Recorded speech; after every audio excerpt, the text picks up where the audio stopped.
nabuksan natin, last Monday, our 4th patient. Kasi bago ako umalis sa San Diego, nakakatatlo na kami. 4th patient namin na angioplasty. On top of 50 plus na na-angiogram ng cath lab natin sa ospital ng Maynila. This will cost a patient, because most of these are elective procedure. So hindi nila ma-charge siya sa PhilHealth, I guess. I don't know the rules, but it's hard, and most likely not. But this costs them about 1 million peso.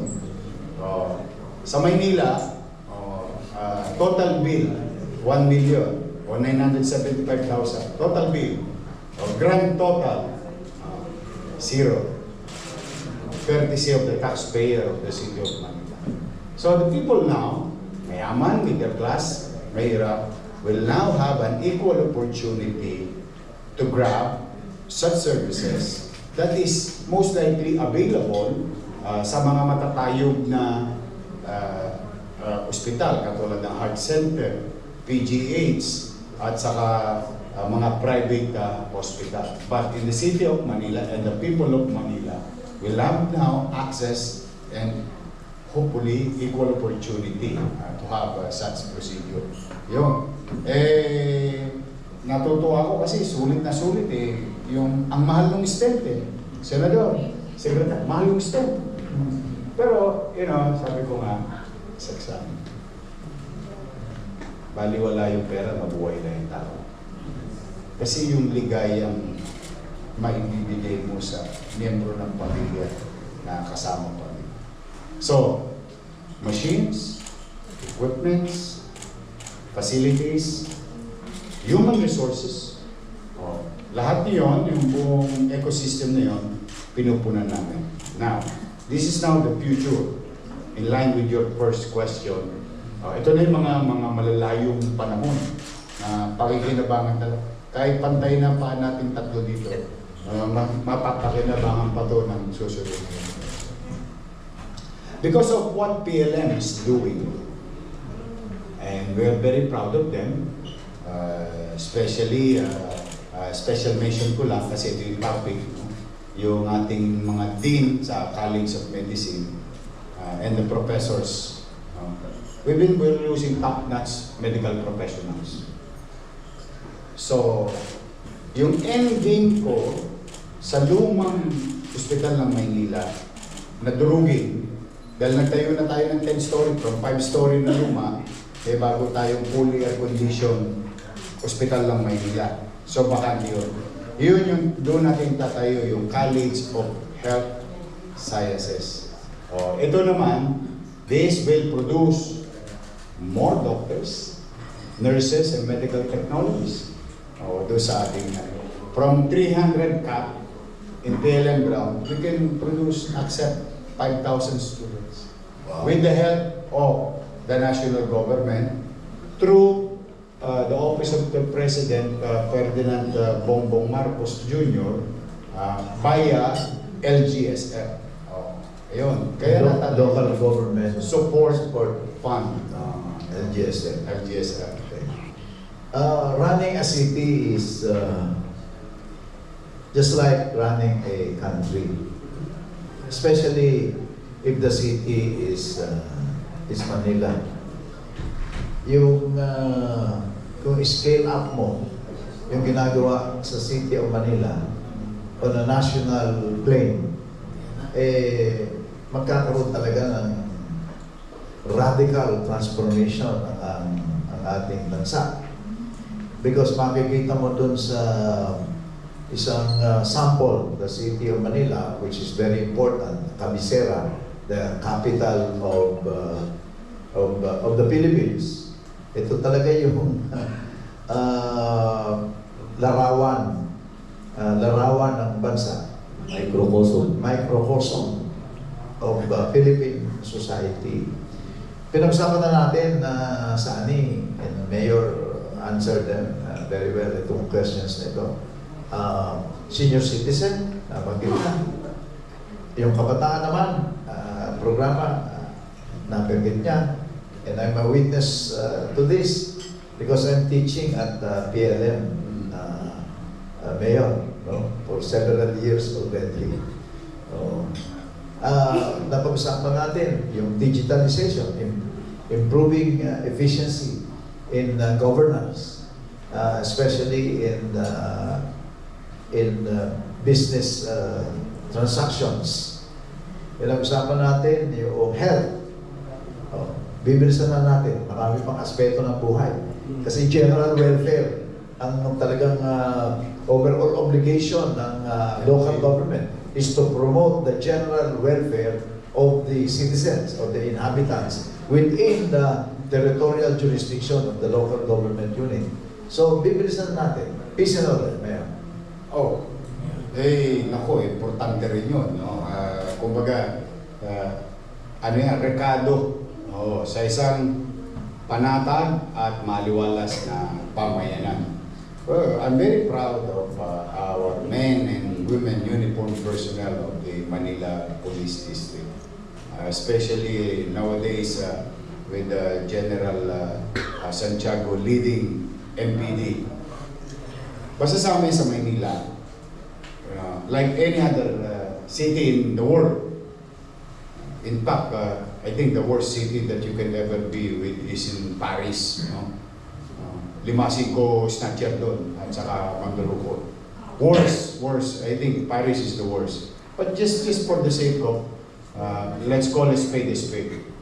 While there is also happening, petty crimes is happening also in the city of Manila. Whether it is petty or heinous crime.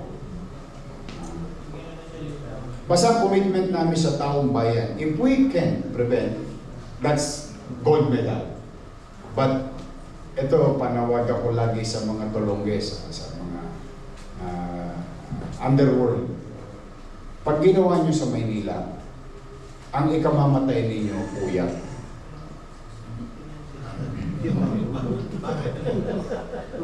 Kasi hindi namin kayo tatantanan na kayo'y papanagutin sa mata ng batas.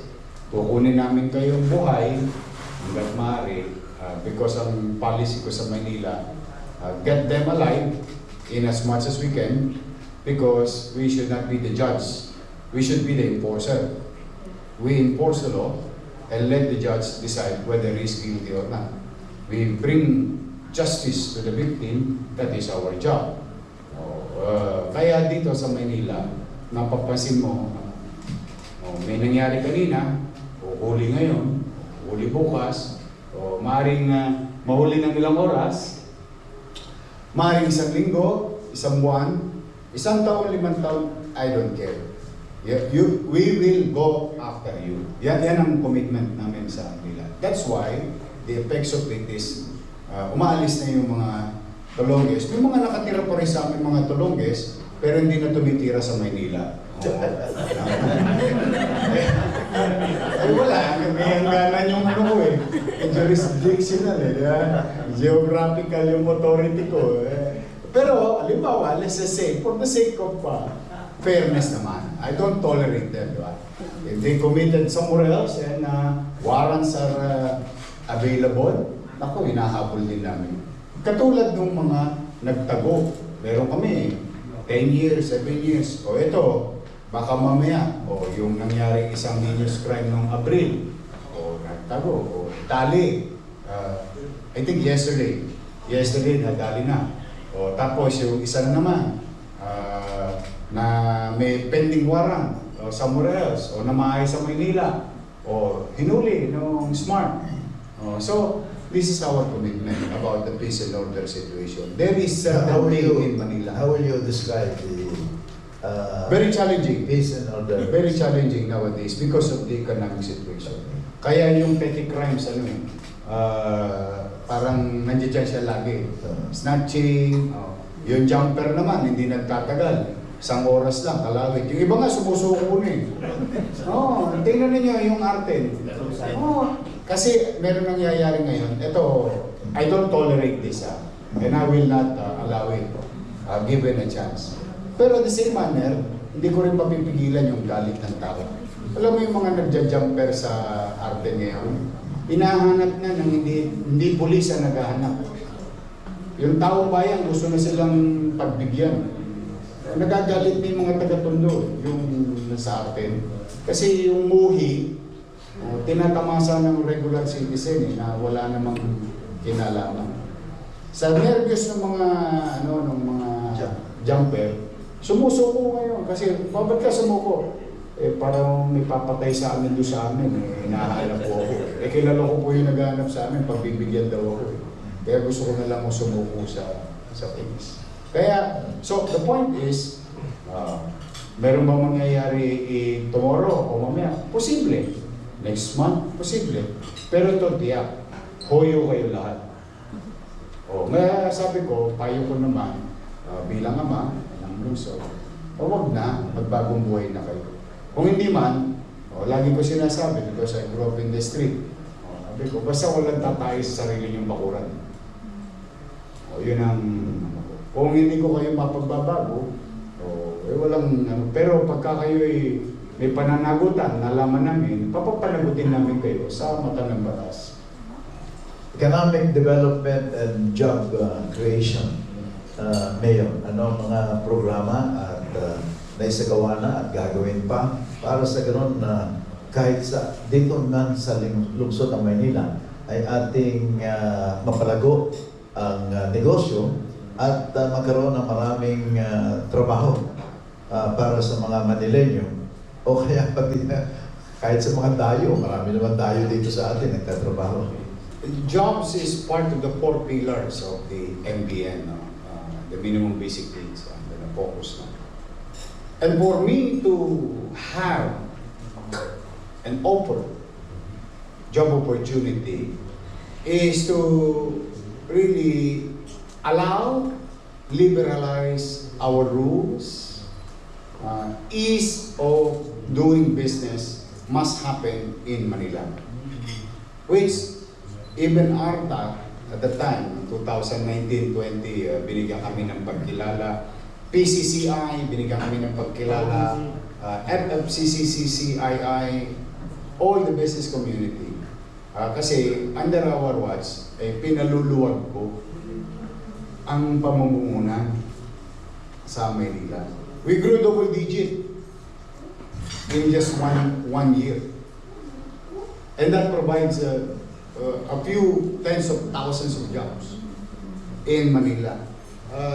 Even our senior citizen, PWDs, although hindi sila required, but try to use our persuasive power to allow my senior citizen to continue to make a living o malibang. Lalo na yung malalakas kong mga lolo-lolo, kahapon lang yung papa is nag-hire naman ng senior. So, jobs is very important to me kasi ang katwiran ko, housing, education, healthcare, and jobs. Kapag ang pamilya ay may masisilungan at ang tatay may trabaho, nanay ay may trabaho, ang bata papasok sa eskwelahan, ang pamilya pag nagkasakit, may mapupuntang maayos na ospital. Buo na ang kapanatagan. Kaya we continue to enjoy growth in business registration. And the effects of it is jobs are being available in the city of Manila. In fact, after the State of the City address, Senator Lina himself gave me an information that one biggest investor in the city of Manila will invest 6 billion pesos around the area. Just imagine that yung trust and confidence ng negosyante. By next year, itong ating SM Harrison Plaza, malaki yun. By tens of thousands of jobs. Ang deal ko naman sa kanila, pwede ba akong makikisuyo? Kung po pwede, yung around the area, Liberisa area, mabigyan ng pagkakataon na priority sa trabaho. Yung mga important position, eh bahala na kayo. Kung may ma-available sa Manila, thank you. Pero yung mga available na position sa baba, baka naman po pwede taga rito na sa Manila. Eh natutuwa kami, katulad ngayon, nandito tayo sa Prince Hotel. Eh, a few years ago, stagnant to. Now, it's producing tens of, dozens of jobs. Oh, 100, just imagine, di ba? So more business, more jobs. Now, how do we attract business? Eh, madali. For example, I'm gonna tell you one major compliance na ease of the sa Sony, there is about 20 plus items to be complied with. Every mo ngayon, ano na lang, 7 na lang. O pag 15 naman, 5 na lang. So these are the things that will ease up. Comparatively speaking din, our taxes is lesser than our neighboring mayayamang syudad. So more business, more jobs, more tax base. Last question, so we can give our friends from the media the chance to ask you questions. Tax collection and financial management, compounded yung dalawang tanong. Nag-increase ba ang tax collection? And how is this revenue of the City of Manila being spent in its maximum way? Okay. In terms of efficiency and collecting it properly, pang-Olympics yung nangyari, modesty aside. Because we came up with the... Gold medal. Pang-gold medal. Pang-gold. Kasi, beri mo, apples to apples, we call this year on year. Data nila, data namin. Sila 23%, kami 44%. Saan napunta yung difference? Hindi ko na alam kung kay Eddie o kay Patty napunta yun. The numbers didn't change naman eh. The base didn't change. But the collection efficiency, that's amounting to 2 billion pesos extra. Actually, hindi extra. Dapat lang na-kolekta. Dati, hindi yun mapagkita. Hindi yun. Nowhere to be found. But you cannot lie with numbers. So, the efficiency is getting better and I'm proud and happy to those departments achieving their goal every month on month. At saka ito, usaping efficiency lang. Hindi burden. Just collect and put it in the purse. City purse. One last po, yung po mga housing project na malayo mararating ng mga beneficiary, pwede po bang isalaysay natin kung ano mga naging big leap forward ng City of Manila sa aspeto ng housing project? Bakit malapit sa akin ang housing? Squatter ako. Alam nyo, noong naging consul ako, most of the ordinances or what you call local laws that I introduced, authored, co-authored, depended and approved on the floor sa Museo ng Manila is Land for the Landless program under the Lina Law. Yung Lina Law pong sinasabi ko, huwag na kayo lumayo ng tingin. Nasa nangka ko lang. Siya po yun, kaya tinatawag namin Lina Law. Because yun ang aming konstitusyon sa paggawa ng Land for the Landless program. Okay? Now, noong ako yung may naging bahagi ng ekotipo, ayun na, pinatupad ko na. Yung pagbili ng lupang na expropriate at pagtatatag ng horizontal and vertical in city vertical housing program. Ito yung, tingnan niyo yung word, it's a very important, minsan nababasa lang natin, pero ito yung value, the program value in city. So ano ang pinagkaiba noon sa mga matatagumpay na pabahay din? May matagumpay, may hindi matagumpay, na pabahay din ng lumang panahon. Ng lumang panahon, katulad namin mga squatter, pag nadaanan kami ng road widening, tapong kami sa Tagat-Tagatan, sa Pampalay, Cavite, Carmona, and so on. Housing pa rin. Pero you're outside of the city. And there is disenfranchisement. Access to healthcare, clean water, electricity, transportation, and nadi-disenfranchise. That's why, when I read about LKY idea or Lee Kuan Yew, sabi ko, okay itong HDB na to. So, kaya kinopya ko. Vertical, 15-story, 20-story. Tapos, bakit siya 42 square meter or 40 to 42 square meter? Kasi ayoko namang magtayo, napakahirap magtayo ng vertical housing. Tapos bahay ng kalapati pa yung gagawin mo. Yung kalapati lang ang kasya. Sabi ko, it will defeat the purpose.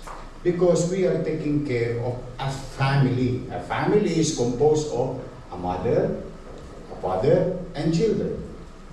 Sabi ko, gusto ko 2 kwarto. Ay, bakit din 2 kwarto?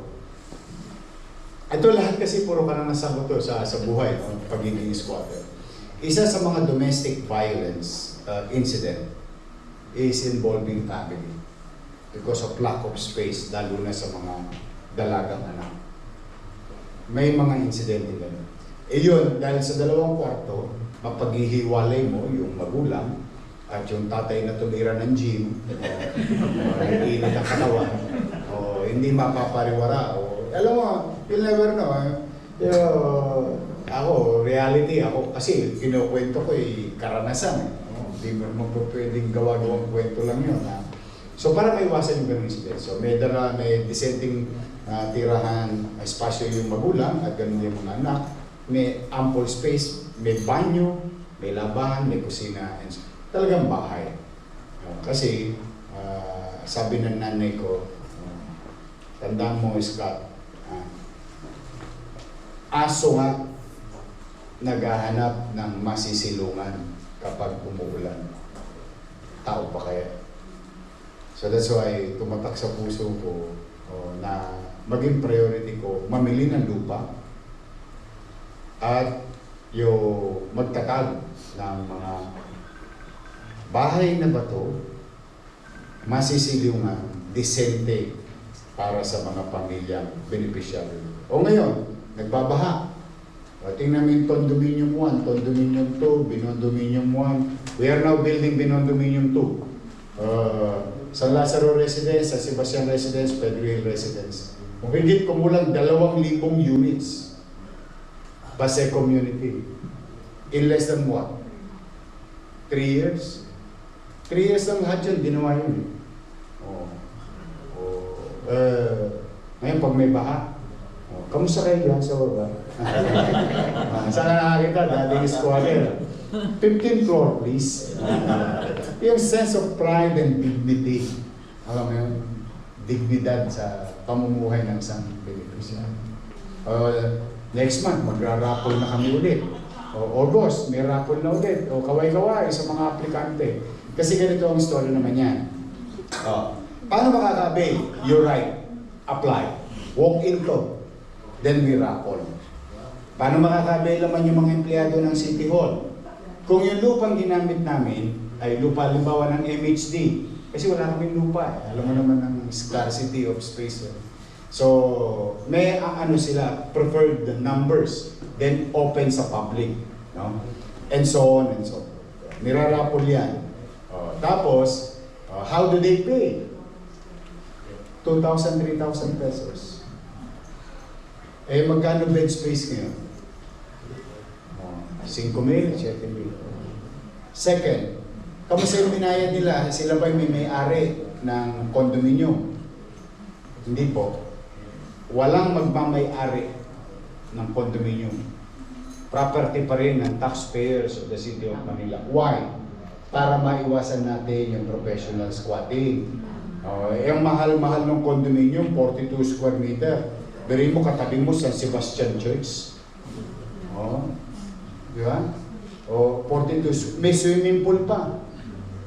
2 elevator, may gwardiya pa. Wala nga sinabi yung SM eh. Walang biro. In terms of size. You compare it. You compare it. 29 square meter, 20. Studio, 24. Yan. Ito, 42 square meter. Magaling ang SM. I'm not belittling SM.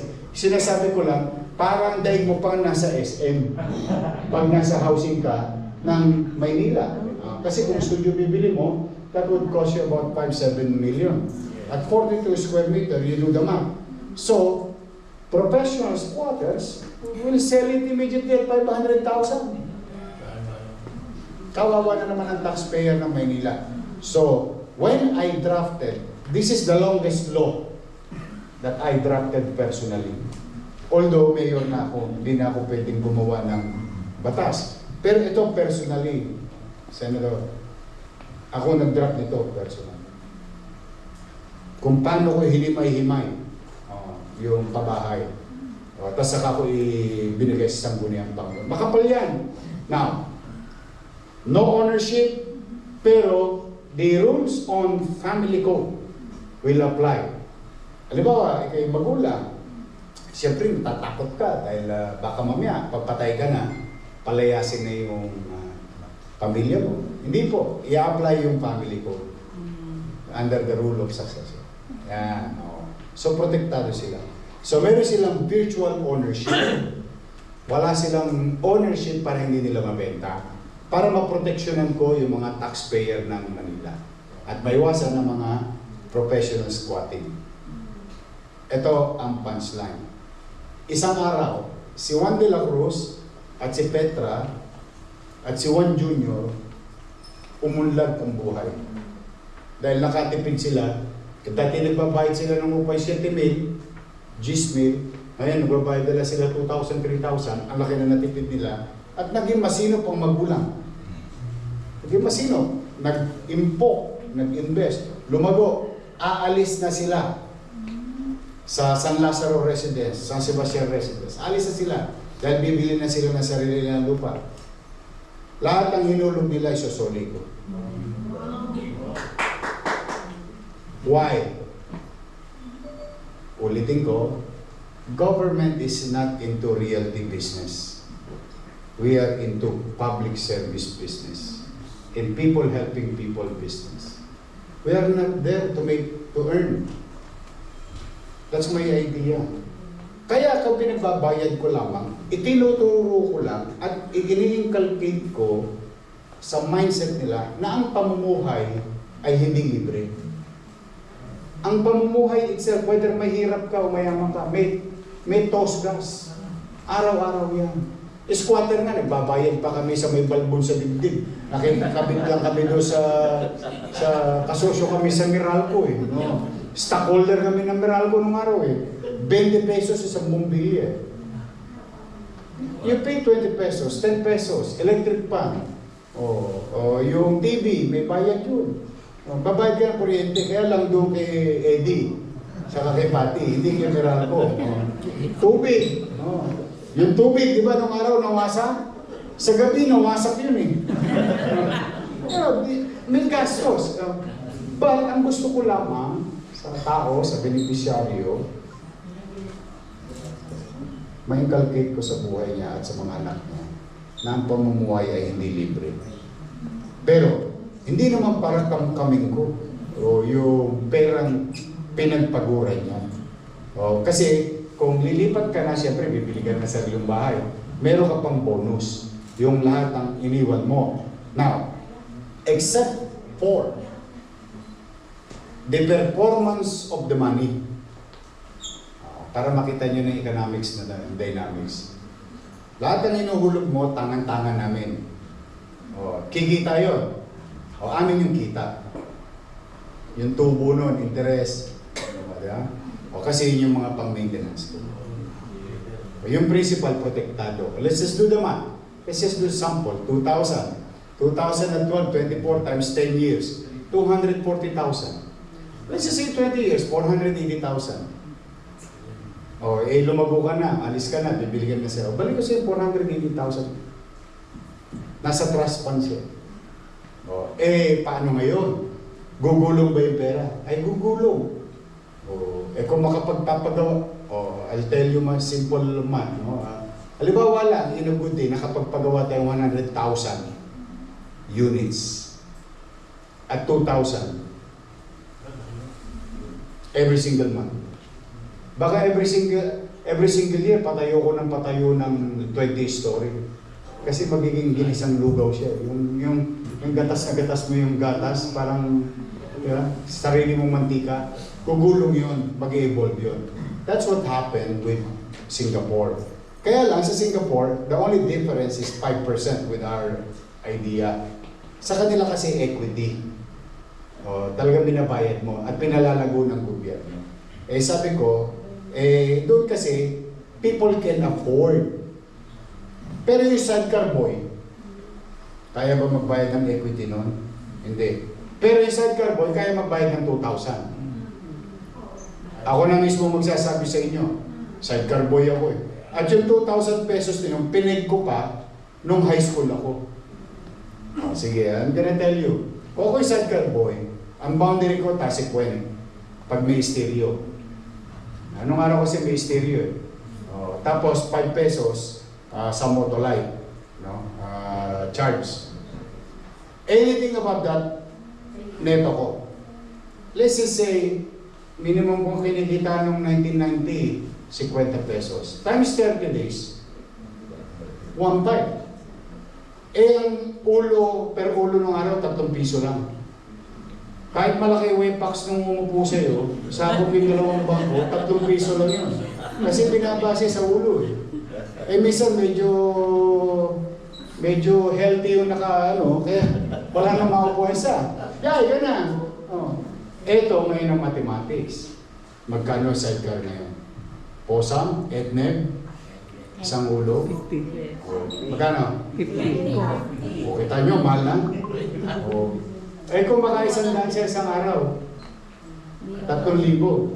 Di may neto pa siya 1,000. So kaya ito sinasabi ko, kahit sidecar boy,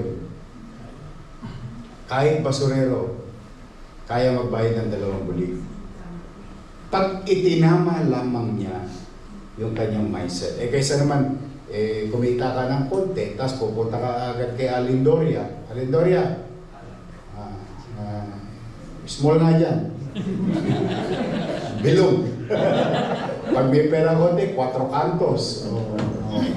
Walang mangyayari. Kaya lagi ko sinasabihan yung mga iba natin. Yung swerte yung iba kasi tama yung mindset na dahil empleyado, teacher, yung iba professional, na kumbaga, yung mga kababayan ko mahirap, siya sabihan ko lagi na kailangan, itinaas ko na yung antas ng pamumuhay ninyo. Kailangan lumawak din ang antas or mindset natin. Pag nagbabago ang buhay, nag-a-adjust tayo sa kabutihan on a positive way. Kaya, personally, we can talk all day about the housing of the city of Manila because in my heart, in my mind, bilang isang squatter, mahirap maging squatter. Yung estudyante ka, hindi mo alam kung yung bahay mo, pag-uwi mo galing sa klase, kung nakatiring pa o wala na. Yung hindi naman po pwedeng habang buhay ka nangungupahan. Paano pag wala ka ng pangupahan? Kaya kami natira sa tahimik, sa likod ng God. Natira kami sa Maria Payo. Natira kami sa Parola. Natira kami sa may Santo Niño, Tagumpay, Sandico, Santo Niño Moriones, Tuason, Kagitingan, Tuason, Mabuhay. Bakit kami palipat-lipat? Kundi kami squatter, na-squat kami, wala kang kambayad sa kasera, napalayas kami. Pero halos inikot ko yung buong tundo. Dahil napapalayas kami. Kaya alam ko ang pakiramdam ng walang sariling tahanan. And salamat sa mga taga Maynila, nabigyan ako ng pagkakataon. Kaya bagay na itong mga papapait kong karanasan, huwag na sanang maranasan ng mga susunod na pamilya sa lungsod ng Maynila. May awa ang Diyos. Amen to that. Now we will open our Q&A portion. State your name and your affiliation. Recitation na. Good morning, Yorme. Tina Nolasco po from DZRH. Magkasunod po at halos sabay yung sunog na sumiklab sa Pandakan at sa Tondo. Ano pong mga hakbang ang ginagawa na ng lokal na pamahalaan ng Maynila? I'm really proud of our MDSW Director at J. De La Puente and the MDSWD personnel. As you can see, kapag may sunog ngayon lately, since this assumption of office through the leadership of Director J. De La Puente, immediately nandun kagad yung ating first responder for any assistance, meals, and so on and so forth, and data gathering. And within the day or two, nabibigyan na kagad ng financial assistance. And we elevated it from 10,000 to 15,000 per family. Kasi inabot ko na yung inflation. Kasi nagmamahal na rin ang materials, kaya in-adjust ko yung financial assistance. So this is gonna happen. It's happening right now. They just received breakfast this morning. And hopefully, sana nga, maiwasan natin, mag-iingat lang talaga tayo. Walang may gusto na sunog. But the city will be there in our own little way.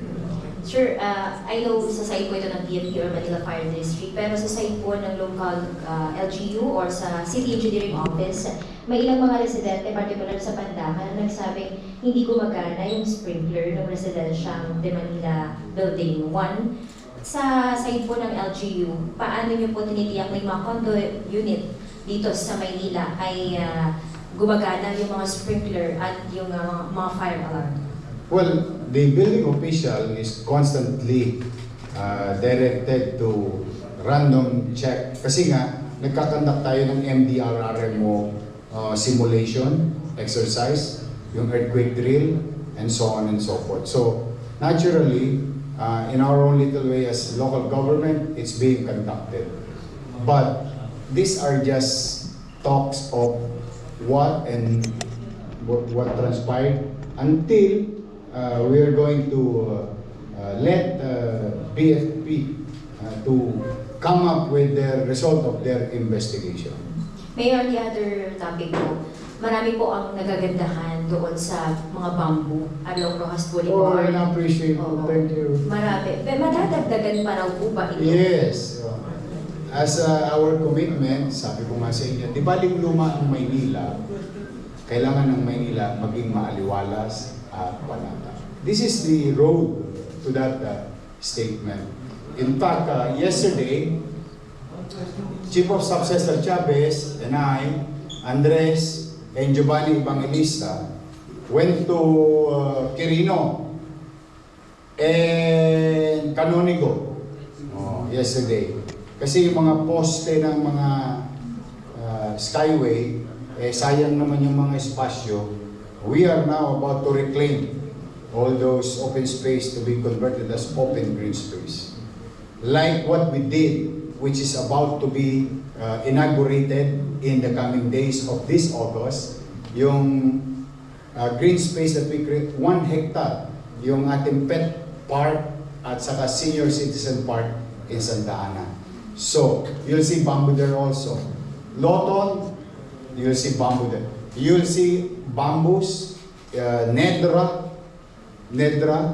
bougainvillea, and all other na mga halamang kailangan ng maraming araw at kailangan lang ng konting araw, but ang gusto namin more open green space for a better air quality in the city of Manila, especially in the western side of the city, like Rojas Boulevard. Yes, it's gonna happen. Cross finger. Ang target dito, minimum to 100,000. And thank you for your kind words. Maraming nagagandahan. So thank you for your appreciation. And I'd like to give credit to our City Engineering and PDO, Parks Development Office. For that. Thank you. The next.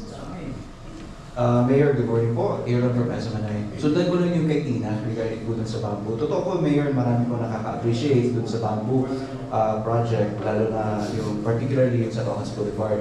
However, Mayor, may mga nakakapansin po na there are certain areas of the bamboo lane parang namamatay po siya or may part na nakakalbo siya. Kumusta po yung maintenance ito, Mayor? Wala pang namamatay kasi wala pa naman na itatanim na permanente. Kasi we just started about 2 weeks.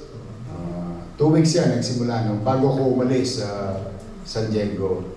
And usually brown yan pag dumarating. So when you see brown, kala mo patay na. I'm no agriculturist or ano tawag dito, specialist in plants. But the travel, bringing it here, create distress. I don't know if there's science on this. Yun ang paliwanag sa akin. So that's why it's now being planted and being, anong tawag dito? Dinidiligan to stabilize. Now, to add proof to that claim of ours, you go to Bayview, because that is our peg. Yung tapat ng US Embassy, that is our peg. You can visit it.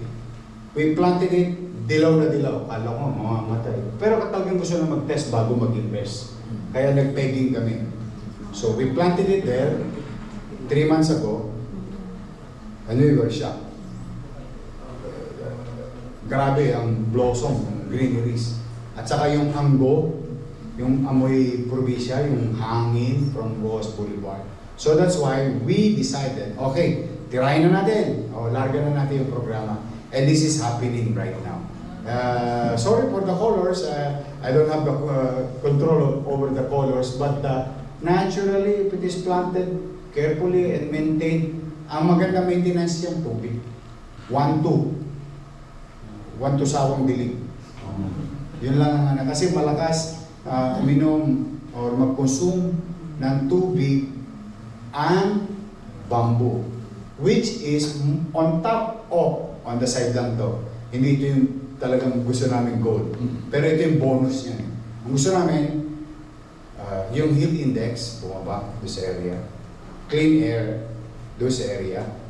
Tapos huwag matambayan, sunog-sunugan, sinosolve ng and so on and so forth yung Rojas Boulevard.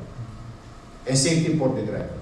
Then, ang bonus namin, yung buhos ng ulan, higupin niyang mas marami bago lumanding sa kalsada. So it's part of also the flood control system. But that is not the main purpose of it. Just a follow-up, Jeremy. Gaano po ba kalawak yung project, yung sa Kalawak? Oo. Sa mga libo eh. Yes, and also, did the local government also consider na the possibility na mas lalaki pa na it was brought into a big bamboo industry here in Manila? Malaking bagay sa bamboo industry. Ang laking, actually kinalulugod nila. Parang your milk yan. Yung gatas dito sa Maynila para sa mga baby. Kasi tinatamaan ng farmer. Kaya kami number 1 consumer ngayon sa farm ng mga sa probinsya. Kasi yung bamboo industry lalago dahil marirealize nila ng one, aesthetically palatable. Di ba? Pag nakikita mo, okay. Plus, madali siyang i-maintain. At nanganganak. Kasi ang bamboo is not a plant. Damo siya. It's a grass. Nag-i-sprout pa siya. So naturally, lalago ng lalago. And it's gonna happen all over the city. On top of our, yung ating mga yellow bell, ewan ko kung nakapamasyal na kayo sa Unilever, yung papuntang Canonigo. Yes. Nagmunga na yung yellow bell natin, no? May kailan lang yun. Yes. Pero yung sinasabi ko, ang gagawin natin open green spaces tapat ng Columbia. So we will continue to 100 square meter, 50 square meter, 1 kilometer of roads. As we speak, yung Happy Land, yung tambakan ng basura doon, at saka yung Apogee, sa kanto ng Arten saka Kapulong, ginagawa nating garden niya. Kaya ginagawa yung plant box. Sooner, yung basurahan na yun, yung tinatambakan ng mutaw, yung became a habit, ay maging greener area na. Mangyayari. Thank you. Thank you. Okay, I think we're Sa question lang, Mayor. Good morning, Jocelyn. Mayor, kamakailan lang po ay galing kayo sa US para dumalo sa isang mahalagang awarding. Ano po yung mga parangal na ating natanggap na magiging pride na rin ng mga Manileños? Well, as I have told an hour ago regarding the adaptation of the city to technology and all other things, no? To be efficient. When we acquire ARC GIS under S3, no? Ginamit yun ng MDRRMO. And it was fully utilized. Yung mga ONAX na shop. Dahil nagulat sila na bakit na-utilize ng gusto in a short period of time. Alam mo ba, matatawa ka. I don't know how petty I am, but definitely it will have a better visual in decision making. Did you know that kaya natin sabihin kung ilang poste meron ng Maynila? That's how technical yung poste natin, yung mga nyanga, patay ng poste, sila poste, and so on and so on. This is just one of those. Binigyan niya ng pagkilala o what you call Special Achievement Award ng GIS. Kasi natutuwa sila. At ang mga nabigyan dyan ng award, Jamaica country, mga multinational corporation sa buong mundo. 700,000 ang subscriber ng sistema niya. But most of it is government and local government in America and other parts of the world. And big corporation. In the city in Manila, in the Philippines, sa LGU, dalawa lang ang meron. Yung isa hindi yata nila nagamit pa, kami nagamit na namin. But in the Philippines, I think NSA, Department of Agriculture, PhilBox, and the Department of Agrarian Reform yata yun, Philippine Army, gamit itong mga sistema. But I'm just happy for the people of Manila that we have acquired this system, and it will help department heads in fiscal planning and expenditures, leaders to decide what to prioritize and address, katulad nun, sunog, mga ganun.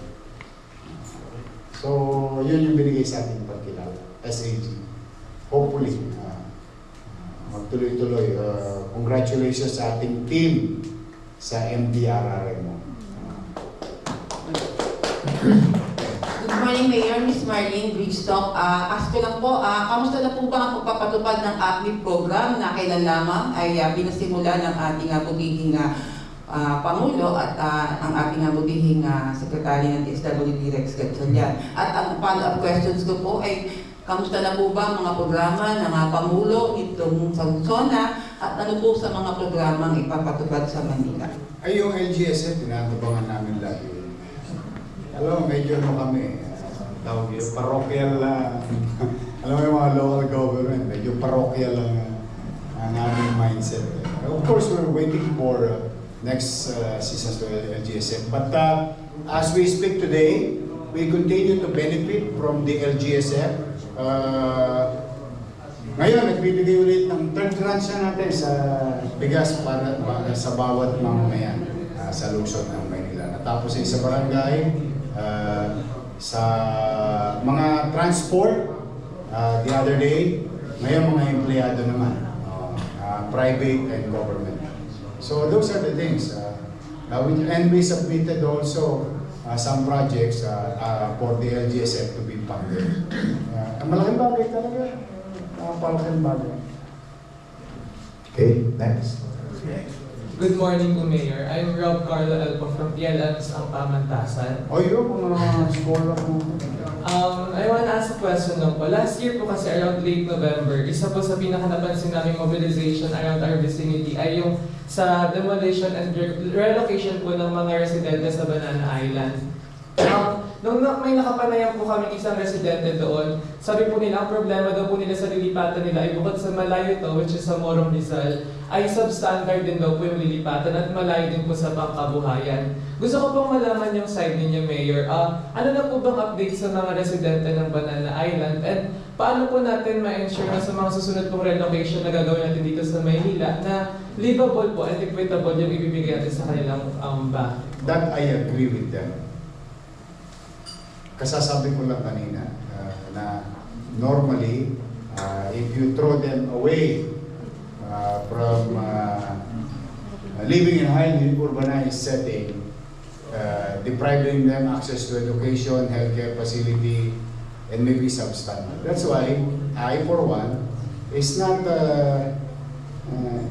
hindi ako supporter ng pagtatapon. Unless it is viable. Ibig sabihin talaga may tubig, may kuryente, may access to basic, ako preferred ko lagi in city. Kaya lamang yan ay hindi kami talaga, makikita mo kami dyan, hindi kami supporter na tanggalin sila. Until there is proper and decent alternative for them. That we will agree. Kasi hindi talaga ako papayag. Sila kaya palayasin ko, tapos itira ko sila doon. Hindi, let's call a spade. Let's reverse the situation. Will they allow it? Second, sana ito yung maging takdang leksyon sa ating mga private owners. When you have a property and you own it, you have to protect it. Problema, pababayaan mo through the years, isang araw, gusto mo yung gobyerno o mag-intervene on your negligence o ayaw yung mamuhunan tapos ang bandang huli mapapagasta yung pamahalaan. Kaya importante talaga the community, agencies of government and local government work sana na. But in that case, I'm not you will never see me supporting it unless katulad kami, nag-uusap kami ni NHA. Meron kami yung DECA. Yun medyo maayos yun. Nasaan yun? Nasa Tondo. Binigyan kami. Ino-offer namin sa ibang mga na-eject na talo na sa kaso, kailangan ng top din yung batas. Ayun. Doon na ilalagay. Okay, next. Good morning po, Mayor. I'm Naji from the UST Artes Economic Society. And my question is po, UST po, along with the other universities around the university belt, is considered po as a hotspot po for crimes, lalo na po for students. And my Hotspot for what? For crimes po. Crimes. Yes po. For students specifically po. And my question is, if meron na pong mga prepared or kung ano po yung mga next steps of the local government po for the students to feel safe when studying around Manila po. Let me answer that with a question. How long you been student of UST now? I'm in my third year na po. Third year or for the past 1 year, how was it? My schedule is online and on-site. So, May nangyayari bang insidente for the past 1 year? Yes po. Saan banda? So may Lacson side po. Lacson side. Yes po. But hindi na, is it regularly or rampant? I've been snatched po here twice. Rampant ba siya? Twice na in your third year? Yes po, in my personal experience. Kasi ito, area na ito, binigyan ko ng direktiba yung MPD to have what you call the foot patrol, the presence, and yung isang madilim na area along Lacson through si Ryan Ponce. Nakita namin minsan about a few months ago, madilim. Kasi dati na may ilaw yun. Pinailaw ko nung araw yun before I left. Kaya lang it was not maintained. But rest assured, those basic facilities And the directive was given already to Manila Police District. But the data will show, yun nga, yung mga Tologes, naglilipatan na somewhere. I feel sorry for your experience, but we'll do our best. But as far as the 1 year data is concerned, nangaubos ngayon doon yung Solven Boy, yung Punas Kotse, yung nag-aabang sa McDonald's, sa may kanto ng Lacson na saka hindi dito lang sa likod ng UST. May McDonald's doon. Inaabangan kasi lagi yun. Saka dito sa may Starbucks sa likod ng UST. We'll do our best to continue to keep the peace and order situation. Okay, are we done? Yeah, the mayor has to, Ano na? wala. Sige lang. Okay. Magandang araw po. Paolo Blanco po mula sa Marsitanan po, sa UST po. Mayor Isko po, sinabi niyo po yung Fusion Alley is here to stay po. Ngunit nga po, ito po ay nagkaroon ng mga reklamo sa mga estudyante, sa mga businesses at marami pa pong iba. Na kung saan po nagkaroon po ng complaint tulad nga po ng Star Garden Dormitory. At ano po lang po, May lakad ka ba? tinatanong ko lang po, kasi po nagkaroon po ng Dormitory. nagkaroon lang po ng complaint ang Star Garden Dormitory. Isa pong dormitory malapit po sa Star? UST. Garden Dormitory po. Okay. Malapit po ito sa UST at maraming mga estudyante ang nakatira dito. Dahil nga po, nagkaroon po ng reklamo ang mga estudyante kasi nga po sa Fusion Alley po ay nagkakaroon ng parang ingay, noise pollution at tuwing umaga po ay napakadumi din po at lalong-lalo na din po. OA ka naman. Dorian, I will contradict that madumi sa araw. Sa Alida. I cannot allow you saying that because sa gabi, pinalilinis ko yun. Sa araw, pinapa-flashing ko yun. Kasi lahat ng sinasabi mo daw. Now, let me ask you,